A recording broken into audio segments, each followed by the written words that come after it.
host, Marie Segaris. And I'm Carlota Zimmerman. Thanks for joining us today. Thank you. Yes, today is actually our 7th episode, and we'll have some notes updated, I guess, later soon. And you can find those after the show's aired at nofrillsmallbusiness.com/episode 7.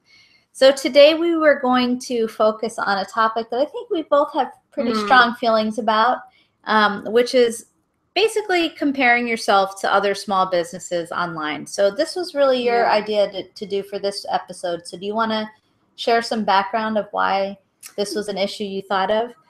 Yeah, I also would like to say that we're going to do something a little bit different. Today's podcast is going to be shorter because we're just going to try and see how that works with the format. If you've been listening to our 7 podcasts, and if at the end of this you're like, this is an outrage, I want more and more, we would encourage you to email us, info@nofrillsmallbusiness.com. And while you're there, feel free to give us some topic ideas or just give us your thoughts. I mean, well, we're doing a shorter podcast, but if we start getting more and more people engaged, we'll happily go longer. So speaking about not comparing yourself, when I started my small business in about 2008, with no money, as I said, with no money, but much law school debt, at the beginning, it was really difficult for me. And I know I'm not the only entrepreneur who feels this way, because you see other small business owners in your industry, whatever, who seem to have, basically at the beginning, it was like they seemed to have money.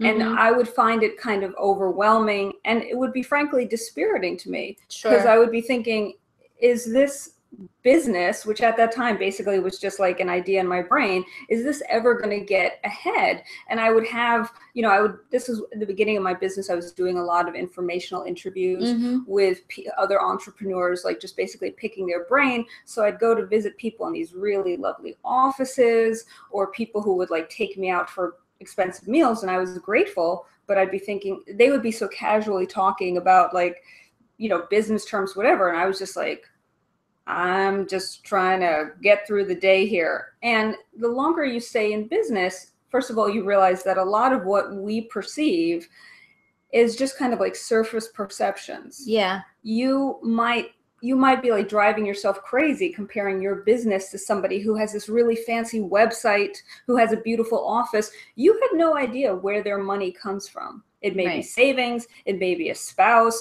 it may be the stock market, it may be trust fund, credit cards, credit card debt. And I also was thinking about this. I mean, some of it is just our society. We're encouraged to constantly compare, but that can be very deadly, because if you have a small business idea at the beginning, it's a very fragile, almost amorphous thing. You really have to protect it. And you can waste, you can waste your life comparing yourself to other people. You can decide like, well, this idea, I can tell it's not even going to work. There's countless stories. I mean, I'm sure we all know somebody who's like had a great book idea, a great small business idea, a great life idea, but they decided it's not going to work. And I mean, just one other example that for me, a couple of years ago, a friend of mine, she said she developed websites. We're not 100% sure what she did. And she really wanted to start writing.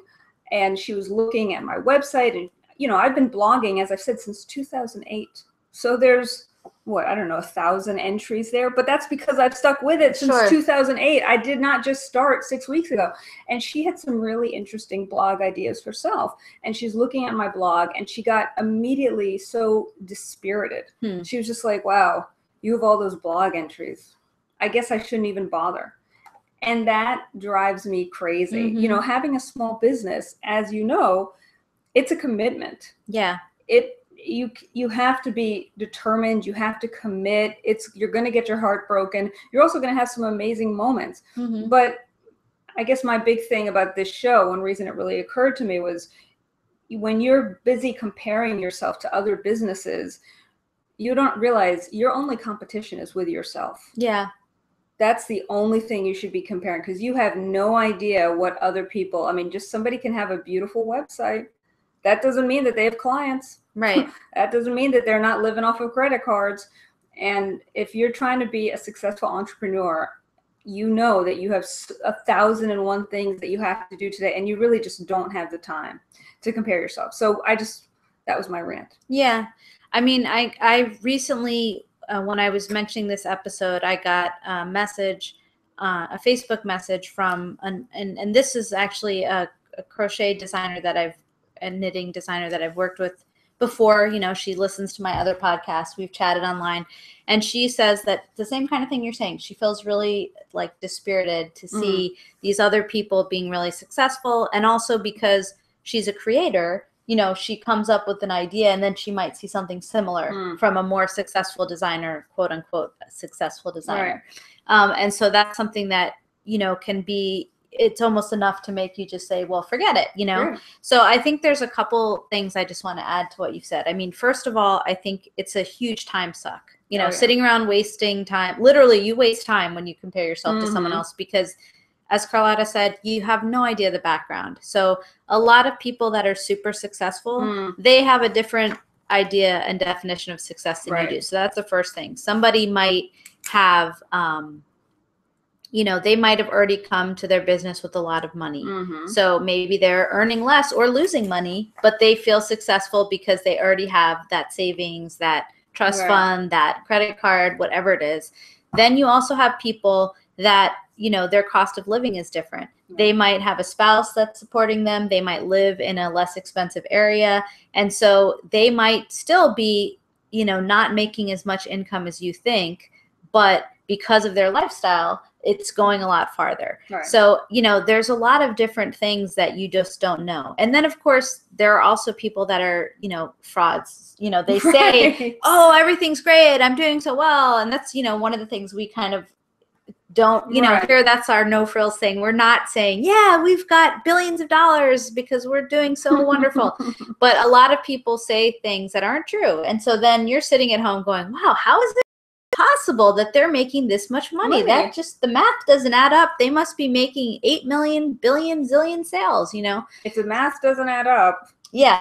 So, I mean, there's that element, but I think all, you know, you just spend a lot of time trying to figure out these things that you could be funneling into your own business. So there's the time wasting part. But I think the other part is that, you know, there's whatever it is now, almost 7 billion people in the world, and they're not all going to know this other person who, even though you may think they're very successful. So, you know, the example that I like to give is, you know, I've been crocheting for a lot longer than I was knitting. So I was familiar with all the quote unquote big names in crochet. But when I started knitting, I was a new person. I didn't know anybody that other people perceived to be famous. So I might come across a designer that is less well known, but to me, they're like a famous person. The first person I've seen, you know, so I could be their follower. So there's always new people coming into different fields. There's always new customers of whatever your business is offering. So to think that every customer is going to know the big brand, the big name, the company that's successful, it's just not true. I mean, people aren't, you know, they just don't have that much information on every single thing. I mean, this is obviously different if like you're selling consumer products like, you know, soda. People around the world have heard of Coca-Cola or whatever. But for most kind of small businesses where you're offering a service or a product, which there's a lot of other similar products, but you have your own spin on it. And so people that come to you, they may like your customer service better. They may like your story better. They may like your blog post better. They may like you. They may like you and what you convey more than some other person that's quote unquote more successful. So I think there's that thing that you have to realize. There's always new people that haven't, they don't have the background that you have because you're already in your industry and you know all the players and all that kind of stuff. So I think there's that. And then the other piece is, I can't remember who I first heard this from, but something that I've heard a lot is people saying, don't compare, you know, your chapter 1 to someone else's chapter 10. Yeah. You know, you're starting your business. And like you said with a blog, a new blogger has no blog posts. And then you look at someone who's been blogging for 10 years and they have, you know, 50,000 blog posts, and you're saying, oh, you know, I can't do that. Well, they didn't start with 50,000. They started with none, just like you. And then they added them over time. So, you know, all of this stuff is a process. If you come at it just from, you know, looking at sort of the end of someone's process and try to judge yourself, your beginning part with that, you know, you're never going to measure up in the same way as you expect. And so I think that's the other thing to keep in mind is that, you know, if you're going to even bother comparing yourself in that way, compare yourself to people that are at your level in terms of how new you are to the industry, how much work you've put in. Don't compare yourself to the person who's been doing this for 28 years. And I mean, that just, it's not reasonable to expect. It's like saying, oh, a kindergartner doesn't know as much as this person with a PhD. I mean, why would they? They haven't even gone through, you know, kindergarten yet. So I would agree with all that. I would say even better, just compare yourself to where you were a year ago. It's very, very dangerous to compare yourself to anyone else because there's always going to be somebody who went to a better school or can write better or whatever. And all you do, frankly, if you compare yourself is destroy your attitude. You start really doubting yourself. And for any entrepreneur, your attitude is what's going to get you out of bed and get you to make the opportunities. I mean, I think for me, what I find so upsetting when people compare, and I have clients who do that all the time, if you're going to compare, you know, as Marie was saying, like your beginning chapter to Chekhov, you're never going to match up. All you're doing is giving yourself an opportunity to hate on yourself and to give up. And it's very, very dangerous. A much better thing is to be like, I'm going to just start this, let's say just blog. What I will have clients do is create 6 weeks worth of ideas, maybe in a Microsoft Word document, in a Google Share document, 6 weeks worth of ideas. You're just going to focus, like just basically you do you. You keep focusing on you. Because the problem is, what people don't understand is they'll do like 2 blog entries, let's say, and then, you know, they're not getting 4,000 likes. Today's Show has not called to have them on as a new blogger. So they're they're like, what's the point? And so they give up. Meanwhile, someone else who has been blogging steadily, their writing style is going to get better. They're going to start creating more and more opportunities. They are going to hear from their audience, and they're going to tailor their content to their audience because they finally did reach that 1 or 2 people. Yeah. And not only that, I mean, I just will know that in my own, I see that in my own life, in my own business. I'm sure Marie does too. Like, I can see how if you were to go back and read like all those hundreds of blog entries. Don't do it. I mean, the writing voice has changed dramatically. Of course, There's things that I can think about now that I'm like, you know, that 4 or 5 years ago, I would never have been able to do. Like, I write for HuffPo, for Huffington Post. So I have a lot of clients who want to become writers who will want to hire me. And then they're like, oh, well, you do all this writing. Yeah, this is my job. This is what I've been doing for years. And I had to pitch at least twice to well, definitely once. Yeah, at least twice to HuffPo before they hired me. But if I had given up, if I had decided after the first point, that's a sign from God, I should never do this, I should go back and get another miserable day job. Yeah, it would have been a sign from God that I would have given myself and I would have given up. And I guess my bigger point is, if you're going to look for reasons why your business can't work, why your dreams can't soar, trust me, you will find many reasons. Yeah, you'll find them. You'll find all those. There. Or you could say, you know what? Like, for example, I'm starting a line of my own coaching videos on Wednesday, September 2nd. I'm doing videos for the rest of this year. Did you hear that date? Wednesday, September 2nd. I'm doing videos for the rest of this year, every Wednesday. I know that the first month of videos, they're going to be guerrilla. Let's say that. They're going to be authentic. That's what I'm going to describe them as. They're going to be like gritty. I'm not expecting that the first videos are going to be exactly like, oh my God, you know, let's give this girl an Oscar. But I know that by the end of September, they'll already be better than the beginning. I know that by October, they'll be better, and by November. And I feel like for me, one thing being an entrepreneur did was it really taught me patience, because I see it so much. I see it in clients. I see it in our society. So many people who have fantastic ideas and who just feel like it's got to be fantastic the first time. Otherwise, what's the point?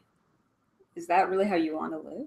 But is that how any company lives? And I think that's the other thing, is a lot of small business owners and solopreneurs, they hold themselves to a higher standard than a multinational corporation with thousands of staff. You know, they expect that they're going to be perfect every time, when big companies aren't perfect every time, and they have teams of people working on something. So how are you, one person, going to be perfect every time? So I think it's like, if you want to compare yourself, think of it more like school. Think of it like, what can I learn from this other business that I admire that I can apply? Because everything isn't transferable, but there might be something. So maybe there's that person with those great videos, and maybe you're going to see, you know, what is it about their videos that are great? Is it the way they're edited, the way they're shot? Is it the conversational tone? Is it that they seem really scripted? What is it that you like about their videos? So rather than saying, oh, their videos are great, you know, I can never have a good video, why not say, well, here's the things that I like about their video, so I'm going to try to, you know, incorporate some of that into my video, you know, because I think that will help. Yeah. What can I, like, what I'm going to note what I like in their videos. I mean, this is what I'm doing with my own videos. Like, I'm taking notes and I'm like, okay, this is the budget I have. Very small. So what can I do on that budget? What resources does New York City have available? So for example, Marie told me about YouTube. They have studios here in New York, so they have classes. So I signed up and I got in. I know that my videos are not going to be perfect. That's fine. But I have a big thing against perfection. Perfection is a huge time waster. Yeah. Perfection is very dangerous, in my opinion. And maybe I feel like this is more for women, because there's tremendous pressure on women to be perfect. And I just think if you're going to waste your time chasing perfection, I think at the end of your life, you're going to look back and be like, wow, how many books could I have written? How many businesses could I have started? How many great ideas did I have that, because I was so afraid of putting myself out of my comfort zone, really your uncomfort zone, you didn't do. So again, I would say if you're really going to compare yourself to anyone, compare yourself to where you were a year ago. And I think that be patient. That puts the pressure on you to do work, which is, you know, the other thing that, like I said, for some people, you know, I think for some people, the comparison starts from a place of not having confidence. And especially if other people in their life aren't always supporting them, that just reinforces, oh, you know, you're not good enough to do this, or, you know, why do you think you can do this? Because look at this other person. But I think for some people, it's kind of a form of procrastination. Oh, yeah. It's like, oh, let me spend all day seeing what this other person's doing, and then, you know, not working and not doing things, and then saying, oh, I didn't get this done, I didn't get that done. It's all because, you know, this other person's more successful. Instead of holding yourself accountable and saying, oh, it's because I spent, you know, 4 hours goofing around online that I could have been putting out my first video and learning from it, you know? And so I think when you compare yourself to yourself, like you were saying, if you know, it can be harsh. If you haven't done the things that you wanted to do, you know, you can see that you haven't made that much progress. And so a lot of people want to avoid that because, you know, it's uncomfortable if you haven't really been, you know, it's about doing a lot of work, you know, but it's important to help keep yourself accountable. Yeah. And, you know, it's not to say that every year is going to always be better, because maybe, you know, you had a personal family crisis or whatever. But I think to look back and say, okay, last year at this time, hey, my stuff actually was worse than it is now. You know, my videos, I didn't have a good microphone, or I didn't understand how to use my editing program, and now I'm better. Or, you know, I've saved up money, I have an editor now, whatever it is. I think if you compare yourself, like you were saying, to your older self or your prior self, you can kind of say, oh, here's some progress that I made. And also, well, here's where I didn't make progress. Is that something I want to focus on for the coming year? Yeah. And then if so, you know, I can, in next year when I look back, I'll be able to say, wow, I was able to do that. That's great. So I think it's like try to refocus the time. Yeah. So instead of spending the time, you know, wasting the time, use it more productively. Either say, what are these people doing well that I can apply, that I can try on, or what are these people, you know, doing wrong that I want to avoid. Or, you know, how far have I come since last year? So I think a lot of it is just holding yourself accountable and looking back, being honest, you know, and rather than getting always demoralized. The demoralized thing, I know, you know, and I'm not going to say I've never been demoralized, but it's like you have to sort of say that's like a trick. That's a game to get you to be distracted, you know. I'll give an example. When I was working full-time and doing my crochet knitting business on the side, I did this all the time. I would look at other people's blogs that were full-time crochet bloggers, and I would say, oh my God, they have so many people commenting. Their pictures are perfect. I mean, and it's like, wait a minute. Obviously, I can't do that. I'm working, 60 hours a week in this other job. But that was sort of the standard that I held myself up to, which is preposterous. And I would get demoralized and upset. And then when I stopped working full time and I started, running my own various activities and to support myself, I said, you know what? That's actually a thing that I did like to distract myself at work, because it was annoying at work or horrible. So I would look on someone's blog and then be upset all day about it. But now I don't have time to do that because I need to support myself. Right. So what am I going to take from this person's blog that's so wonderful and try? Okay. Does it work for me? Maybe, maybe not. But instead of sitting around wasting time like that, you have to just refocus it towards something more positive, I think. I think also some of this process is accepting and loving your unique self. Yeah, that's true too. I mean, it's just saying like, you can spend all day comparing yourself, or you can be like, this is like, for me as a coach, this is the kind of coach I am. I honestly don't even look at other coaches' websites because I'm just not interested in other coaches. I mean, sometimes people will tell me like, oh, you might want to look at this website because she or he has got some interesting offer. But I have a very specific brand. I'm comfortable with it. And but that also took years of like sticking with this. I definitely think that you just can't compare yourself to others because all you're asking, as Maria and I've been saying, is to be demoralized. And if you're demoralized, you're going to give up. If you're looking for a reason to give up, you don't have to look that hard. Yeah, I'm sure there's more reasons There's elsewhere. A ton of them. And I will just say in my own experience, the people I knew who were always like, they would make one minor mistake. Like every other day I'd speak to them. It was like, today I'm going to be an events planner. Tomorrow I'm going to write a book. And every other day they had these great ideas, but they wouldn't stick with anything. And so every time something went quote unquote wrong, in which by wrong, I mean like reality stepped in. Right. Like if you decide, for example, like I had one friend who was going to write a book in 6 months, could write a book and publish it in 6 months, her first book. I was like, or maybe in 6 months, you're going to have a part of your first draft. Like let's set realistic goals. That's what some of this is. Be realistic with yourself and set realistic goals. Well, she couldn't do that. So then in 6 months, when she didn't have a book, she stopped writing. Right. Instead of saying, let me readjust my plan. Nope. I need a few more months or, She was like, no, I just never wanted to be a writer. And it was like this particular girl was like 45 or 46. And she had a life full of these regrets. And it was heartbreaking. And it was very difficult to be friends with her because then when good things would happen, like to me, she was just like, oh, it all comes so easy to you. I mean, I've done nothing but this business since 2008. No vacations. So no comes this easy. No, I just am very stubborn and I wouldn't give up. She is very stubborn. I'm extremely stubborn. Just in case you didn't believe it. That's what you have to be. I mean, you can, I just find, I guess I just have a problem with perfection. I have a problem with comparing yourself, especially you're comparing yourself to people. It's like, you have no idea, as we said earlier, what the reality is. What's going on back there? You have no idea behind the curtain. It's like comparing yourself to like a movie actress.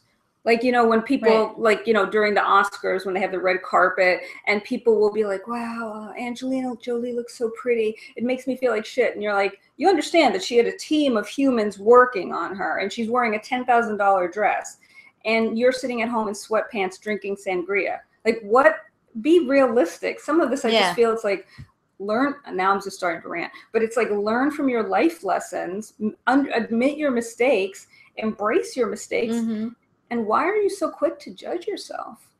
Well, and that's the thing. Like, why are you so quick to make yourself fail? Many people that get demoralized by this type of stuff, they judge themselves harsher than these other people. Yeah. So if you would actually look critically at these other people that you're comparing yourself to, you'll find that, they have a typo in their blog post every now and again, or, they had a product that wasn't as successful or whatever it is. But you're just looking at sort of the totality of how their business is doing and not every specific thing that they've done. And those people have mistakes and many of those people are really self-doubting as well. Exactly. I'm in a group on Facebook of a group of people that, you know, blog on the same topic, and it's a secret group, and there are, you know, about 120 people in it.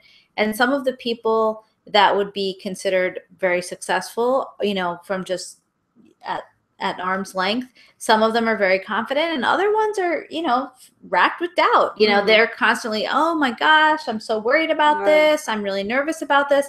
So just because someone is successful doesn't mean that, you know, they feel successful. And I think that could be the case with you, the person who's comparing. You know, you may feel like, oh, well, what's the point? This other person's already done it, or they've done something similar.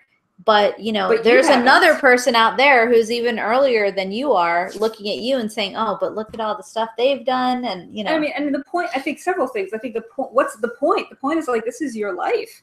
And if you have something inside of you, whose permission are you going to wait for? Like, life doesn't wait. If you have something inside of you, just do it, if nothing else, for yourself.